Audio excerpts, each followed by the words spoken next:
बच्चों हम sequence and series कर रहे थे तो जिसके अंदर हम जियोमेट्रिक प्रोग्रेशन कर रहे थे, तो आज हम उससे कुछ एग्जांपल करेंगे और वैसे ही हमारे क्वेश्चंस भी हैं एक्सरसाइज के अंदर। ठीक है, उन्हीं के ऊपर बेस्ड है। तो जैसा कि आप देख पा रहे हो एग्जांपल नंबर 6 है इसके अंदर। इसमें क्या है, for what value of x the number ये जीपी के अंदर हो। तो इसके लिए जीपी के अंदर होने के लिए हमें यहाँ पे एक्स की वैल्यू निकालनी पड़ेगी। तो नंबर तो आपके ये 3 है ना, तो अगर ये जीपी के अंदर होएगी तो इनकी कॉमन रेशियो सेम होएगी। कॉमन रेशियो निकालने के लिए हम क्या करते हैं, सेकंड टर्म बाय में फर्स्ट टर्म। तो यहाँ से सेकंड टर्म एक्स है, फर्स्ट टर्म -2/7 है, और उधर से क्या हो जाएगा, थर्ड टर्म माइनस में, सॉरी थर्ड टर्म बाय में सेकंड टर्म। तो ये करा हमने, इसको सोल्व करा, तो एक्स की वैल्यू क्या होगी, -1। अगर एक्स की वैल्यू हमारी +1 आती है तो भी ये जीपी के अंदर है, और अगर -1 आती है तो भी ये जीपी के अंदर है। ठीक है, अगला एग्जांपल है हमारा, x y z are respectively the pth qth and rth term of a GP show that. यहाँ पे ना ये x की पावर q माइनस आर है, ठीक है, और y की पावर r माइनस पी, और z की पावर p माइनस में q। तो आपको क्या करना है, किसी भी एपी की फर्स्ट टर्म, ए भी तो हम फर्स्ट टर्म लेट कर देते हैं, और आर उसका कॉमन रेशियो हमने लेट कर लिया।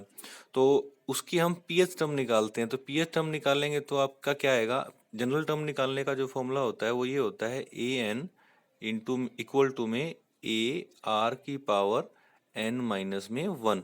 ठीक है, तो पीएच निकाल रहे हैं तो एन की जगह पे पी आ जाएगा, और आर की जगह पे हमने कैपिटल आर लिख लेना है। तो ये लिख लिया, और इसकी वैल्यू एक्स दे रखी है, इसकी वैल्यू वाई, और इसकी वैल्यू जेड दे रखी है। ठीक है, तो अब हमने क्या करना है, इनको हमने मल्टीप्लाई करना है किसके साथ, इसको करा इक्वेशन 1 को, ये हमारी इक्वेशन 1 है, ये 2 है, ये 3 है, इसको क्यू माइनस आर के साथ, इसको आर माइनस पी के साथ, और इसको पी माइनस क्यू के साथ।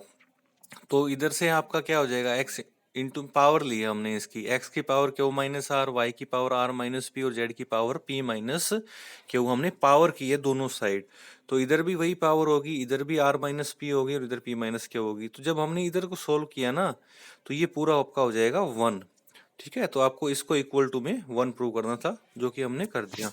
अब आते हैं एग्जाम्पल नंबर 9 के ऊपर। ठीक है, उसमें क्या लिखा हुआ है, the sum of 3 number in AP is 15। 3 number है जिनका सम 15 है। If 1 4 and 19, if 1 4 and 19 are added to the number, the resulting number are in GP। ठीक है, अगर 1 4 और 19 को अगर हम ऐड करते हैं इन नंबर के अंदर, तो वो जीपी होएगा। तो हमने 3 नंबर एपी के अंदर थे पहले, वो जीपी के अंदर तब हो जाएंगे जब हम उनके अंदर ये ऐड करेंगे। तो आपने एपी के लिए ये टर्म मान ली, पहली टर्म ए माइनस डी, दूसरी ए, और तीसरी ए प्लस डी। तो इनका अगर सम है, सम किसके इक्वल है, 15 के, क्योंकि यहाँ पे गिवन है 15 के इक्वल है। तो ये आपका क्या आ गया, 5। ठीक है, तो according to the given situation, कि इस पहले वाले नंबर में 1 ऐड कर दिया, दूसरे वाले में 4 ऐड कर दिया, तीसरे वाले में 19 ऐड कर दिया, तो ये जीपी के अंदर हो जाएंगे। जीपी के अंदर होने के लिए इनकी कॉमन रेशियो निकाल ली हमने यहाँ से। ठीक है, कॉमन रेशियो आ गई हमारी यहाँ पे। तो रेशियो तो नहीं निकलेगी, लेकिन हम ये इसलिए ऐसा इसलिए कर रहे हैं कि ताकि हमें डी की वैल्यू यहाँ से मिल जाए। तो यहाँ से आपकी डी की वैल्यू क्या आई, एक तो -21 और एक आ गई 3। तो डी की वैल्यू आपको यहाँ पे पुट कर देनी है, डी की वैल्यू जहाँ पे भी डी है, और ए आपने यहाँ से 5 निकाला ही था ऑलरेडी। तो ये जो नंबर आएंगे ना आपके, ये जो 2 5 और 8, और जो नीचे वाले नंबर हैं 26 5 और -16, ये आपके किसके अंदर आएंगे, जीपी के अंदर। ठीक है, अब अगला क्वेश्चन देखते हैं हम।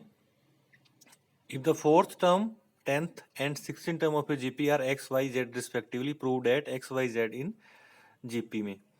ठीक है, तो a हमारा फर्स्ट टर्म हो गया, r आपकी कॉमन रेशियो होगी। तो ये आपकी कौन सी टर्म थी, fourth, a4 is equal to x, तो मतलब AR³ हो गया। a10 is equal to Y, AR9 हो गया, तो ये निकाल लिया।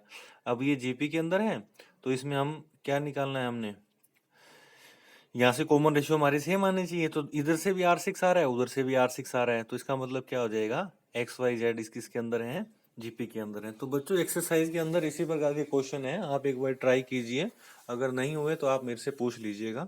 तो बाकी के जो क्वेश्चन है वो हम नेक्स्ट क्लास में करेंगे।